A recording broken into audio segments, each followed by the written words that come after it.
Dalima. Eh bien bonjour, c'est l'équipe d'Alima et aujourd'hui on se retrouve à l'Institut de la recherche sur les lois fondamentales de l'univers dans l'objectif de rencontrer Monsieur Jean-Charles Cuyandre car on a quelques questions à lui poser.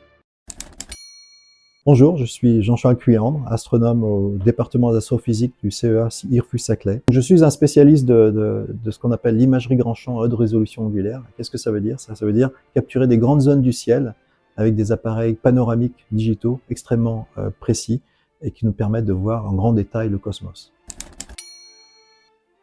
Alors, si vous posez la question à tout physicien qui se respecte aujourd'hui, quel est le plus grand mystère de la physique contemporaine? C'est la nature de l'énergie sombre qui domine le budget énergétique de l'univers. Donc c'est à peu près entre ça et la matière sombre, vous avez 95% de l'univers qui est inconnu. Le but de la mission Euclide, c'est d'essayer d'amener une nouvelle lumière sur ces mystères, de mieux comprendre comment ces différentes composantes de ce qu'on appelle l'univers sombre se comportent à travers le temps. Donc la mission Euclide va se dérouler sur 6 ans pour collecter ces 1,5 milliard de galaxies dont on a besoin pour contraindre la nature de l'énergie sombre.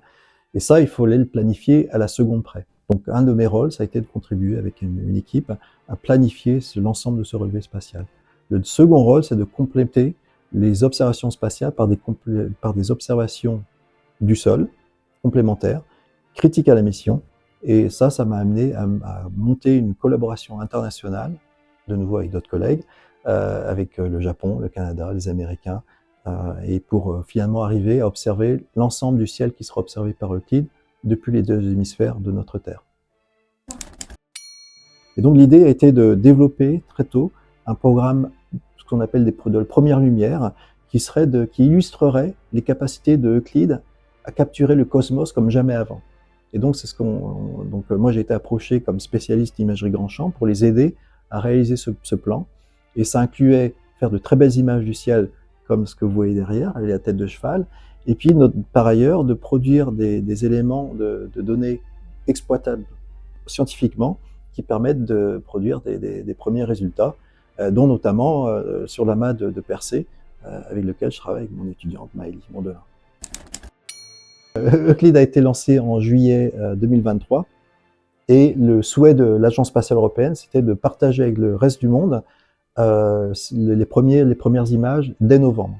Donc il y avait une pression relativement importante sur la production de ces premières images. Donc moi, c'est là où mon rôle est venu pour prendre les données brutes qui arrivent du télescope depuis l'espace. Et donc les images que l'on voit brutes sont très laides. Et voilà, donc il y a toute une chaîne de traitement ensuite pour prendre en compte le fait que vous gérez une mosaïque de détecteurs qui ont chacun leurs caractéristiques.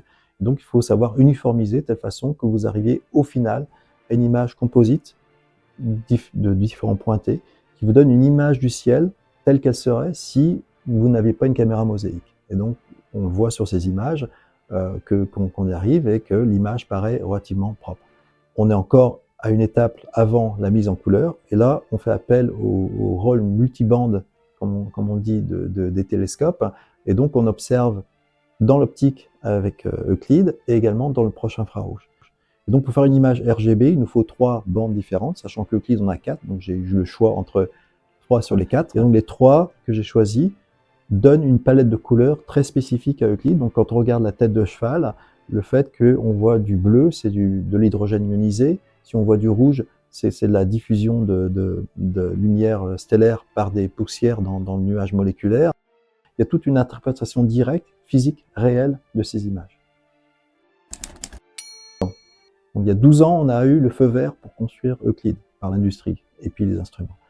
Et ensuite, donc, ça a pris donc de 2012 jusqu'à 2023, 11 ans pour arriver au lancement. Et ensuite, vous avez 6 ans d'opération, sachant que le télescope a été très bien construit et lancé par SpaceX. Et donc, une Falcon 9, je crois qu'il a vraiment parfaitement dit sur son orbite rêvée. Et donc, la durée de vie du télescope va être de l'ordre de 12 à 14 ans. Donc, il faut voir que ça a commencé il y a 20 ans, il y en a encore pour 15 ans. Donc, le 1,5 milliard peut paraître conséquent, mais en fait, quand vous l'étendez sur le retour économique par rapport à l'investissement dans l'industrie et la mobilisation que cela mène au niveau des communautés, c'est largement rentable.